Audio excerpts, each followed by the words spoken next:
कहते हैं एक समय था जब संपूर्ण धरती पर सिर्फ हिंदू थे। मैक्सिको में खुदाई के दौरान गणेश जी और लक्ष्मी जी की मूर्तियां पाई गई। अफ्रीका में 6000 वर्ष पुराना एक शिव मंदिर पाया गया और चीन, इंडोनेशिया, मलेशिया, लाओस, जापान में हजारों वर्ष पुरानी विष्णु, राम जी की और हनुमान जी की प्रतिमाएं मिलना इस बात के सबूत है कि हिंदू धर्म संपूर्ण धरती पर था।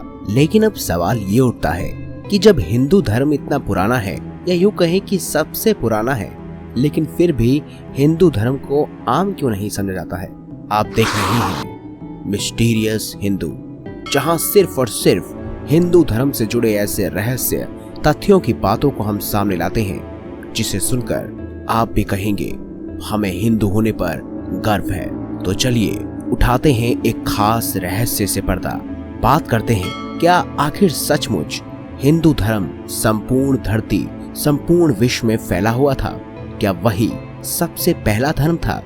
सिर्फ बातों से नहीं, बल्कि कुछ खास सबूतों के बुनियाद पर यह कहा जा सकता है कि हाँ, हिंदू धर्म बहुत ही पुराना धर्म है और संपूर्ण धरती पर यही धर्म सबसे पहले फैला हुआ था। मैक्सिको शब्द संस्कृत के मक्षिका शब्द से आता है और मैक्सिको में ऐसे हजारों प्रमाण मिलते हैं जिनसे यह सिद्ध होता है जीसस क्राइस्ट से भी बहुत पहले वहां पर हिंदू धर्म प्रचलित था। कोलंबस तो बहुत बाद में आया। सच तो यह है कि अमेरिका, विशेषकर दक्षिण अमेरिका, एक ऐसे महाद्वीप का हिस्सा था जिसमें अफ्रीका भी सम्मिलित था और भारत ठीक मध्य में था। एक खास पुस्तक की पंक्तियां कहती हैं, अफ्रीका नीचे था और अमेरिका ऊपर था। वे एक बहुत ही उथले सागर से विभक्त थे। तुम उसे पैदल चलकर भी पार कर सकते थे। पुरानी भारतीय शास्त्रों में भी इसके उल्लेख मिलते हैं। वे कहते हैं कि लोग एशिया से अमेरिका पैदल ही चले जाते थे। यहाँ तक कि शादियां भी होती थी। कृष्ण के प्रमुख शिष्य और महाभारत के प्रसिद्ध योद्धा अर्जुन ने मैक्सिको की एक लड़की से शादी की थी। निश्चित ही वह मैक्सिको को मक्षिका कहते थे, लेकिन उसका वर्णन बिल्कुल मैक्सिको जैसा ही है। मैक्सिको में हिंदुओं के देवता गणेश जी की मूर्ति भी है।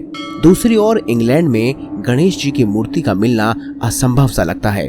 वैसे अगर देखा जाए तो कहीं भी मिलना असंभव है जब तक कि वह देश हिंदू धर्म के संपर्क में न आया हो।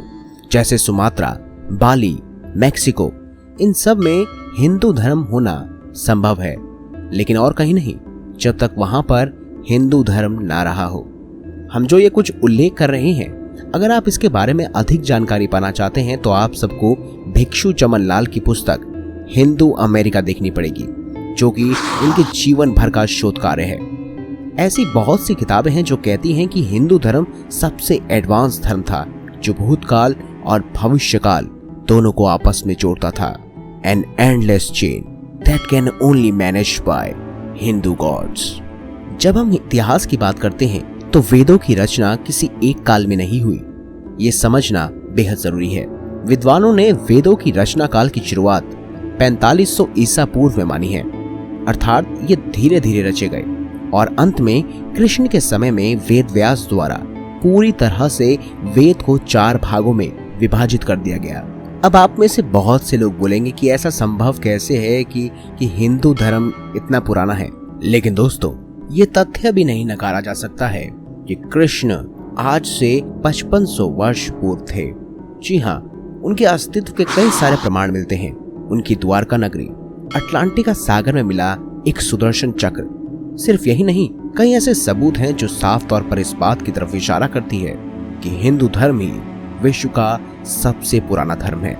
ये बात नासा भी मानता है। तभी तो उनकी रुचि सिर्फ ब्रह्मांड की खोज में ही नहीं, बल्कि हिंदू धर्म के रहस्य को जानने में भी है। अमेरिका के राष्ट्रपति ओबामा अपनी जेब में हनुमान चालीसा रखते हैं। वहीं नासा भगवान शिव के अस्तित्व को नहीं नकारता, क्योंकि उन्हें पता है कि भगवान शिव सचमुच है। जर्मनी के तानाशाह हिटलर भी हिंदू धर्म के स्वास्तिक चिन्ह से लेकर उसके अस्तित्व को स्वीकार करते थे। हाल फिलहाल में ईरान में हनुमान जी की मूर्तियां मिली। चीन में मंकी किंग को पूजा जाता है, जो हूबहू भगवान हनुमान जैसे प्रतीत होते हैं। कुछ वैज्ञानिक तो भगवान शिव को एलियन भी मानते हैं, लेकिन आने वाले कुछ वीडियोस में हम इस बात का जिक्र जरूर करेंगे। देश के हर कोने में हिंदू धर्म फैला है। इस बात को कोई भी वैज्ञानिक नहीं नकार सकता। चीन, इंडोनेशिया, मलेशिया, लाओस, जापान, दक्षिण अमेरिका, थाईलैंड, श्रीलंका, रूस, बहुत सारी ऐसी जगहें हैं जो इस बात को स्वीकार कर चुके हैं। बहुत सारे ऐसे देश मान चुके हैं कि हिंदू धर्म इस संपूर्ण विश्व का पहला धर्म था। दोस्तों, अगर आप एक हिंदू हैं तो आपको खुद पर गर्व होना चाहिए, और अगर आप हिंदू नहीं हैं तो भी गर्व कीजिए कि आप हिंदू धर्म को समझने की कोशिश कर रहे हैं। दोस्तों, अगर आपको ये वीडियो अच्छी लगी हो तो वीडियो लाइक करें, हमारे चैनल को सब्सक्राइब करें और इसे ज्यादा से ज्यादा शेयर जरूर करिएगा। धन्यवाद।